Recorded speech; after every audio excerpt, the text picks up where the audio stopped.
this is not a long enough fast for you. I'm not done with you yet. It's very important to set the intentions on what you are fasting for.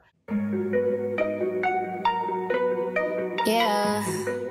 Hi you guys, welcome back to my channel. If you're new, welcome to my channel. So for those who follow me, you know that I've been off social media for a while and I needed that break. I think it's only been about what, eight months maybe even 9 months, I'm not sure. But I took a break for mental control. It was a lot I was going through in my life and I was just trying to get myself together, but I am back.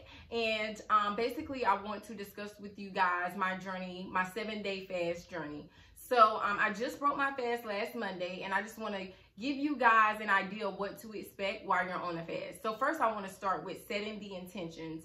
So it's very important to set the intentions on what you are fasting for. So for example, I've been fasting for spiritual purposes. And so on that fast, I had to change my daily routine. And it's not just about not eating. If you're doing it for spiritual purposes, you want to change your daily routine and your daily practices. So I started meditating more. I started, speaking with my spirit guides for information for what it is that I'm trying to accomplish. I started praying, just seeking answers, requesting, sending out my requests to the universe and all of those things. Now, if you're doing it for spiritual purposes and you're trying to have this euphoric moment or gain knowledge on something, gain wisdom on a specific topic or whatever the case may be, whatever you're trying to accomplish, it is very important to throw the intentions out there and actually meditate on them while you're fasting so that that information flows to you easily.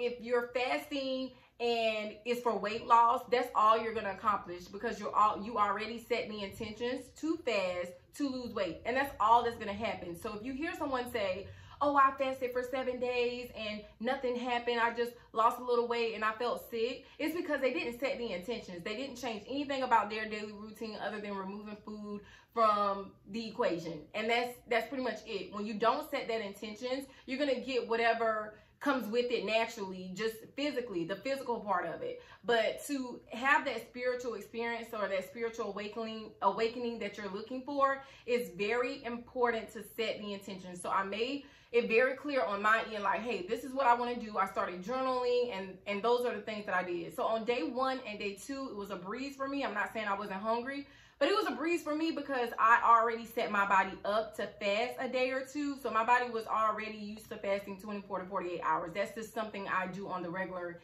anyway. And so day 1 and 2, I wasn't really hyped about because I was already used to it. But day 3 was something new to me. So that was basically the first step for me, was day 3, because I've already had experiences with day 1 and 2. So day 3, I would say old symptoms started to resurface. So I started having body aches and I started having headaches and my energy was kind of low and my chest was hurting, just like random symptoms. Like some of them, like the chest pain was kind of new, but it was just random. And I was like, wow, so I'm going to stick with it because I'm already expecting to have symptoms. So it's nothing that is scaring me, nothing like that. A lot of people are afraid of fasting because they think their bodies is going to do something crazy and you're going to have all these crazy symptoms. That's not the case. Trust me, when you have these symptoms, it's no different from having, I want to say, just a common cold or maybe a slight touch of the flu, but nothing so dramatic where it scares you, where you feel like you got to run to the kitchen and eat something. It was never that dramatic. I never had a dramatic experience like that, even when I started doing the 24 to 48 hour fast.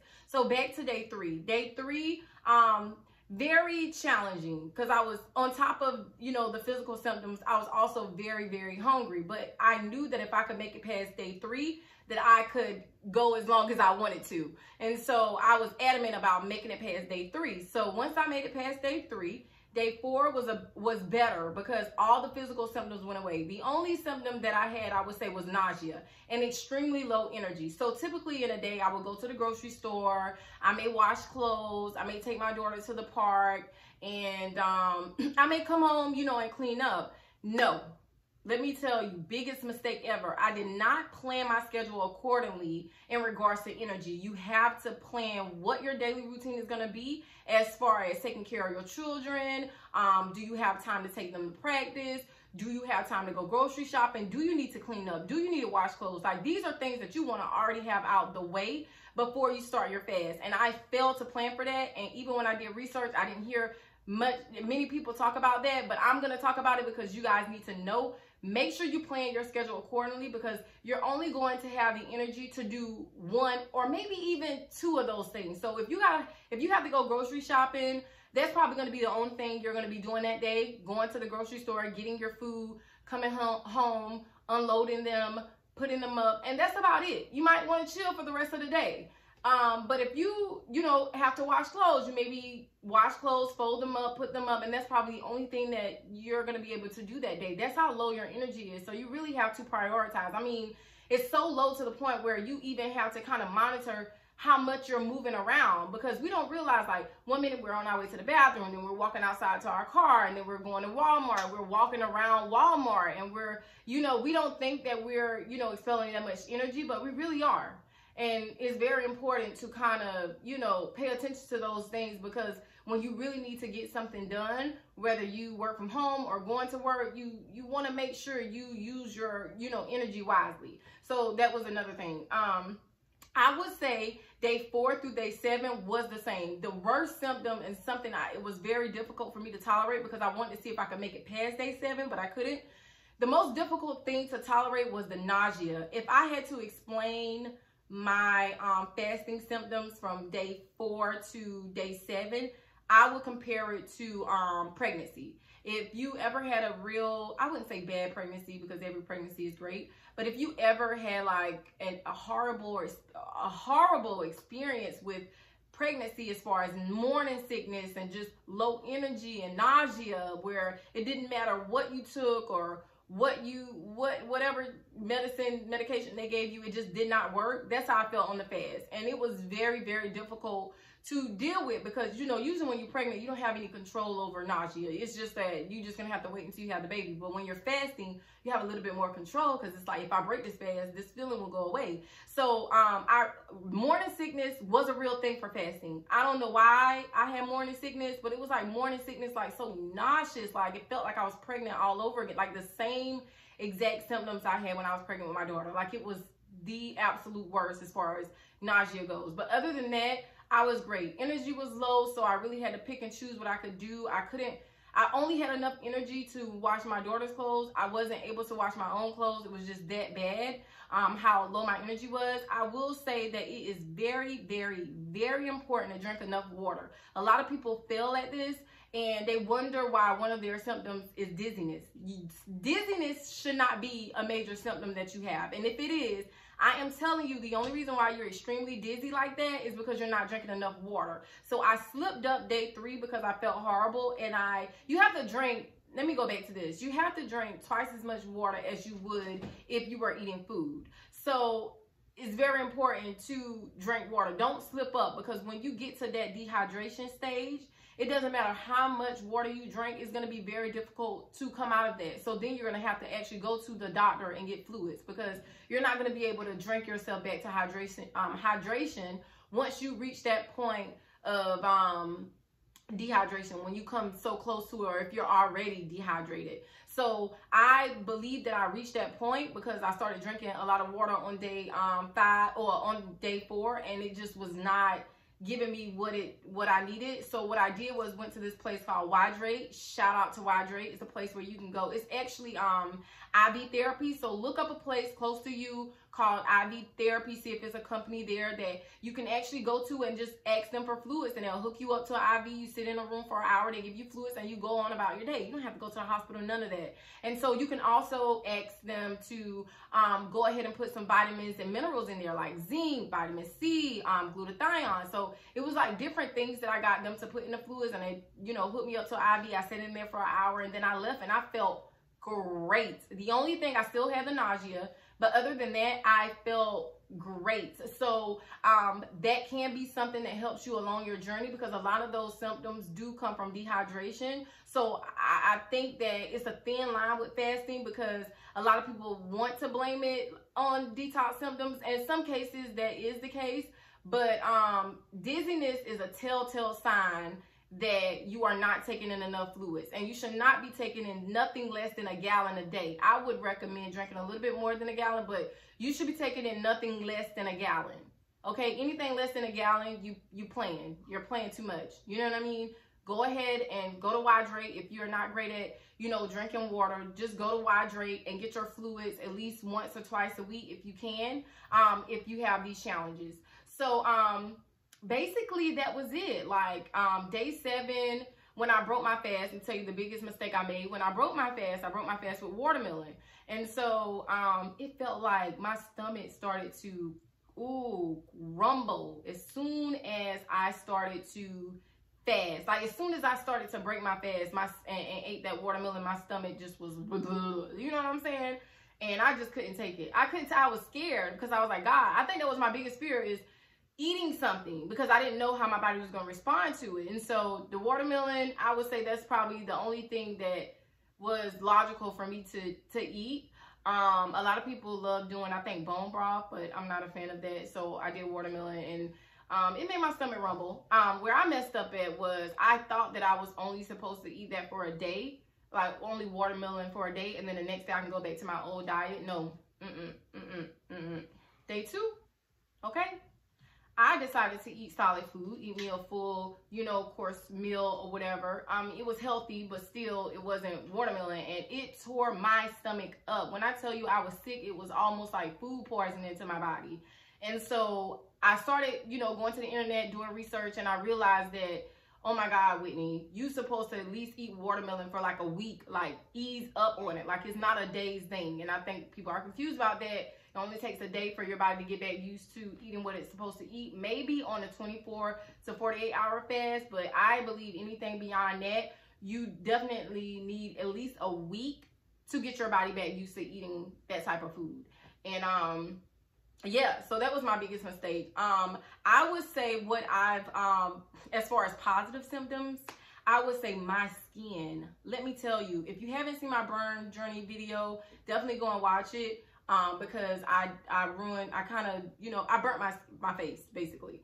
And I had like some scars or whatever, burn marks everywhere, and I had to, you know, clear my skin up. But fasting, it was almost like like even though I didn't have any scars from the burn really, fasting, it just almost made my skin look brand new. Like I'm mad that I even have on makeup, because I want to show you guys, like my face, it was so clear to the point where I was getting compliments on it. You know what I mean? Like, oh my gosh, your face is beautiful. Like your skin looks so clear. Another thing that I noticed is that my teeth were starting to whiten.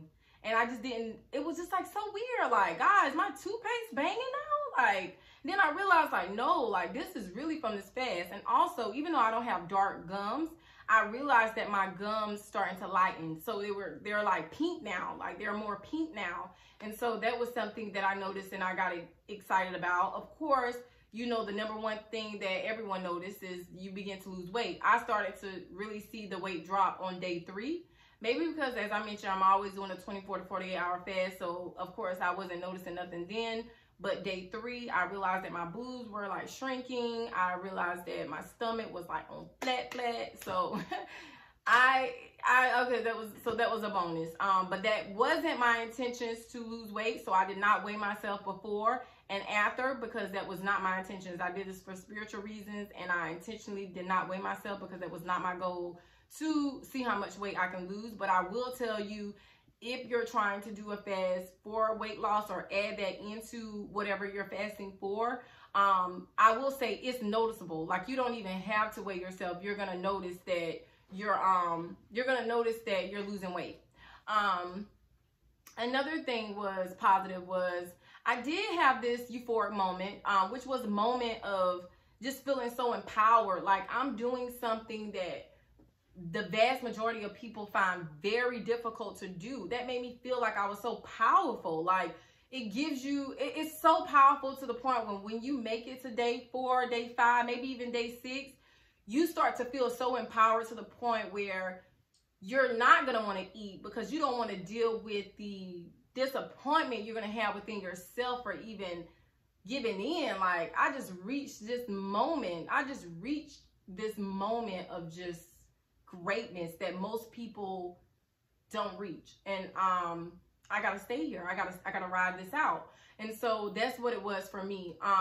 Another thing was, if I was not nauseous, I would have gone longer, but I stopped at day 7. I am going to attempt this again. It is something that I will be doing again this year. Instead of 7 days, I'm doing 14 days, because your body will begin to talk to you. And when you're fasting, especially when you're doing it for spiritual purposes, your body will begin to talk to you. And my body was talking to me, and it wasn't telling me, oh, 7 days is enough. It was really telling me the opposite, like, I'm not done yet. You know, my body was, I could feel my body detoxing, but at the same time, I could feel my body talking to me saying, this is not a long enough fast for you. I'm not done with you yet. I still need to get some things done within.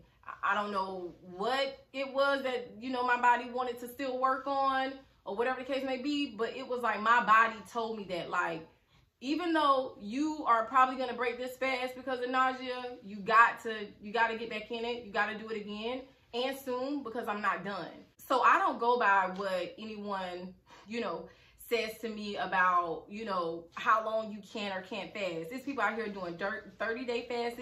There's people out there, you know, doing, you know, 40-day fasts. I'm not that person. I don't think I need to go that long. I'm just going to go as long as my body tells me I need to. And if my body says 7 days is not long enough for me, then 7 days is not long enough for my body. And forget what science says. I'm not a science person. I'm all into physics.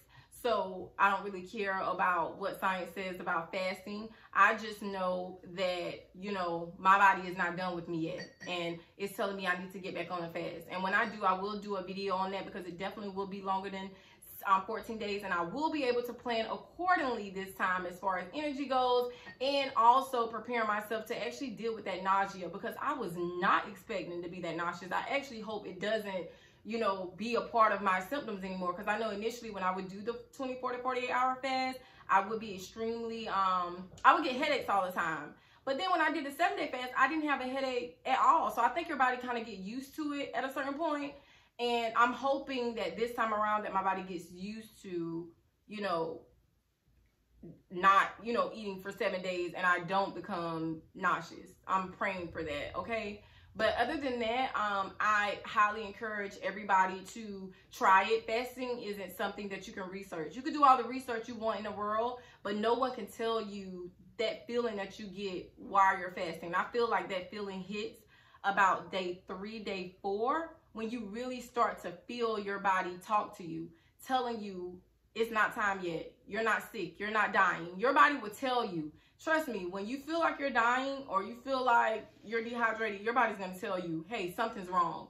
You're not doing this fast the right way. And that's how I felt on day 4. Something said, you're reaching dehydration. You need to go and get fluids, because at this point, water's not going to do it. And I listened to my body. And when I went and got those fluids, I felt phenomenal. I mean, of course, the nauseousness was still there, but all the other symptoms that I was having, as far as like standing up and feeling super dizzy, that came from not drinking enough water. And I learned my lesson from day 3, and I moved forward, and I made sure as soon as I got up in the morning, I drank water, and I made sure at least I got in a gallon by 5 o'clock, because I was not playing. I was very serious about staying hydrated. Also, if you're really big on trying to do a long fast, like say 30 days, it's very important to, if you're concerned about minerals, you could also go and get fluids. But when you get the fluids, they put minerals and vitamins in it anyway, and you can also get a vitamin D shot. That's something that I did.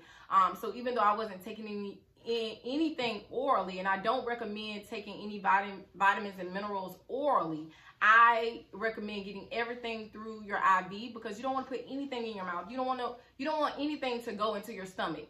So if you do decide to take vitamins and minerals, find you a close IV therapy place where you can go and get your vitamins and minerals through the IV. And that was the best thing. I mean, whoever decided to create that, shout outs to you, because that was a great idea to allow people to get, you know, fluids and get hydrated without actually having to go to the emergency room or to the doctor's office or anything like that. So shout out to whoever came up with that great idea. But basically that's it. Like I said, when you start your fast, set the intentions. Don't talk to anyone about it, because they will discourage you. They will tell you you're trying to starve yourself, and those words have power, because what I would say is not what other people say about you, is when you become one of them. And you don't want to become one of those people that think the same thing about yourself, because then it's going to discourage you. You're probably going to stop your fast and listen to what they have to say. We really don't know how the human body works. We're still learning, even in science. Science is constantly evolving, and we don't know truly how the body works. And my goal is to discover that so I can help other people on their healing journey or whatever. And I'm just learning about the body, and along the path of doing so, I'm just finding out so much. Just like, God, we know nothing about how our body works. We have this machine called the immune system, and it is so powerful. It makes, I can't even tell you, it's so powerful. And it's almost like it's locked. The healing powers of the immune system is almost like locked in a vault in your body. And it's something that we're doing to keep it in our daily schedule as humans, that keeps it locked up in this vault. And my goal is to really discover how to unlock that vault of healing, so that the immune system can really show us what it is capable of doing. It can do anything if we just put our mind to it, because everything starts with a thought. We have to change our mind so we can change our daily schedule, so we can put in the work, put in the effort, and so we can help change the people that are around us, that are sick mentally, physically, emotionally, whatever it is, to make, their lifestyle a little better, and just to live a purposeful life. So if you enjoyed this video, please give it a thumbs up. And also, if you are looking to improve your health as far as your diet goes, I do have a book called The Vegan Fight. Definitely go and purchase it. It's on Amazon. Get your book today. I'm telling you, it has all the information you need about how to improve your health, the herbs, from detoxing your home, just living a healthy lifestyle all around, just from your diet to your mental health to your emotional health, just everything. And I think this book will really help a lot of people, along their healing journey. Don't forget to purchase your book. Bye.